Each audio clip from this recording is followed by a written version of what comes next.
Thank you for tuning in to Vibrating Minds. This is clearly stated.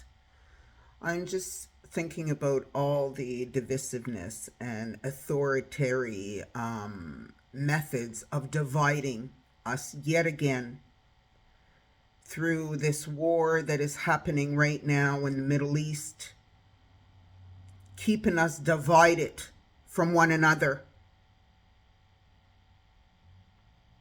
I want to talk about the real leaders, the real freedom fighters, not the military-led ones. Apologies to military people. I'm talking about real freedom fighters. Sitting Bull, a military and religious leader who famously led the Lakota resistance against the U.S. government policies. Geronimo, a relentless Apache leader who led a strong resistance against both Mexican and American forces for over 30 years to protect the Apache land. I want to talk about Nelson Mandela, who fought against apartheid and became the first South African black president. Fought against the British rule, the colonial British rule mindset. Martin Luther King led the U.S. civil rights movement alongside with Malcolm X. What did the authorities do? They killed them. Che Guevara, another one, involved in the revolutionary movement in Latin America. Killed him too. They killed them. These are the real leaders, the freedom fighters for our humanity. Because what we don't understand is that we're not sheep. We're not built to be led. We are built to lead. That means we need to stand up for the freedoms of humanity.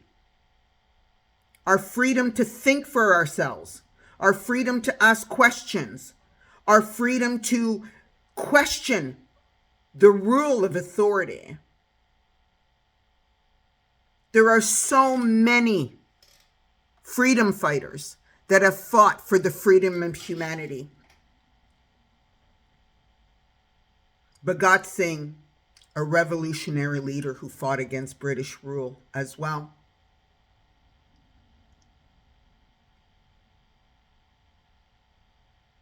People, the real fighters are not the military-led people. Because all the military-led people are, they're just following rules. Which is what the military is all about. Shut up, don't ask questions, do what we tell you to do. These are not the freedom fighters. Your government-run military is not the freedom fighters. Can we see that? Can we not awaken ourselves to that? The Western world is a colonial mindset, as is the European world. The Western and European world are colonial mindsets. It's all about us and them. Why? So they can continue having their military ruled authority.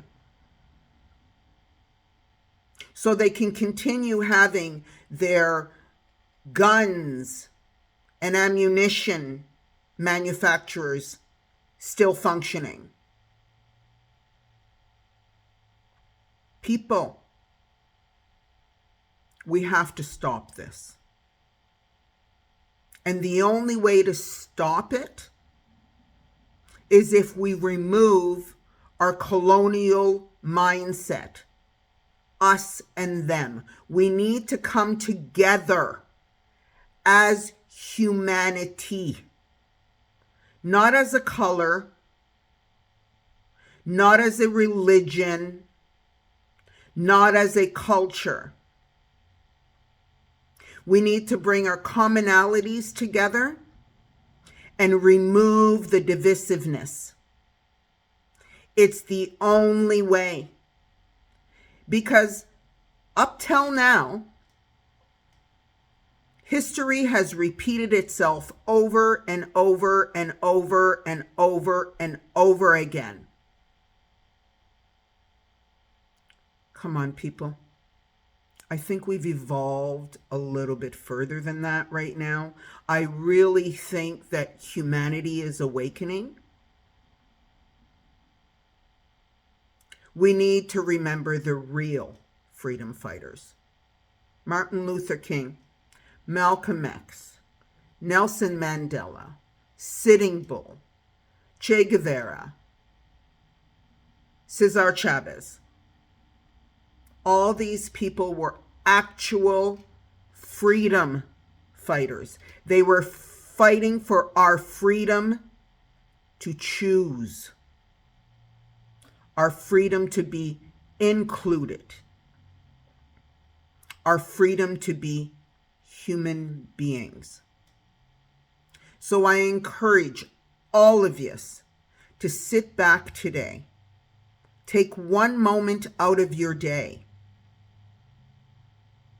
and think about what it is that you stand for. Are you the sheep that just follows rules and does what you're told? Or are you an actual leader that stands up against divisiveness, against separation, against us and them?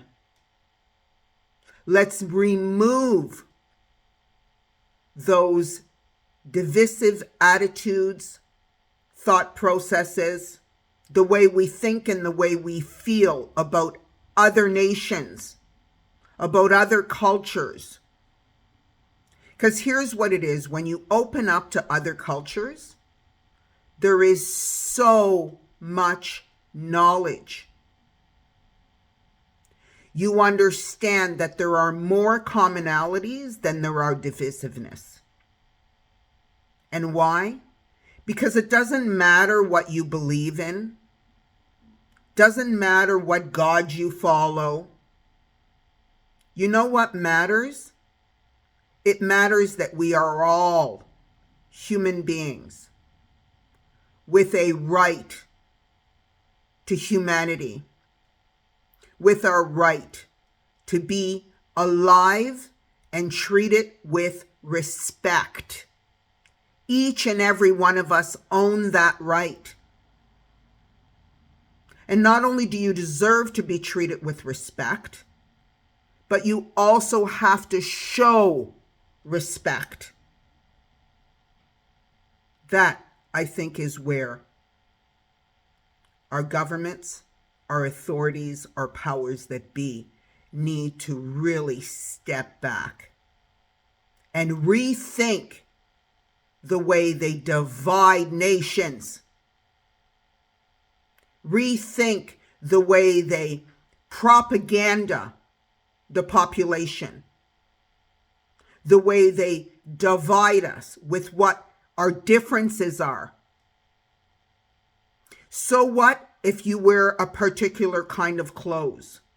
So what if you believe in a particular God? That has no relevance to the fact that we are all human beings. Let's remove the divisive attitudes. Let's remove the us and them. And let's really, really step back and think about the real freedom fighters. And they are not our military. I'm sorry for all of those that are in the military and run by their governments and have all their little cushy everything they have in the military, because that's what the governments do. They treat the military like they're superior, because these people are the ones that shut up and just follow rules. Nothing against you. Honestly, there is, and I come from a full military family. I get it. We have to remove all of that. And remember the real freedom fighters, and what were they fighting for? They were fighting for our freedom to be human. We are free to be human beings. Believe in what we want to believe in. Follow what we want to follow. Do what we want to do. Without being told in which direction to go. If you are not hurting anybody, if you are not putting a stake in somebody else's life in a negative way, you have that freedom to be you without being told how to be you. And this is what the real freedom fighters were trying to teach. Martin Luther King, back in the United States. You guys play all this big blah blah about how you're not free. You have been fighting the real freedom fighters since the beginning of the U.S. colonizing the indigenous lands. The same goes for Canada. The same goes for the British and all the European countries that have done exactly that. Went into other people's lands, indigenous lands, took over, and tried to get their population on their side. It worked for a long time. But it's time now that we stop this shit, okay? And remember the real freedom fighters. Nelson Mandela, he was imprisoned for fighting for the rights of black people in South Africa. They imprisoned him, tried to kill him a few times. When he finally did get out in the 90s, guess what? He became the South African first black prime minister or president. So these are the real freedom fighters. Let's give them homage. Let's give them respect. Thanks for tuning in. Vibrating Minds, clearly stated.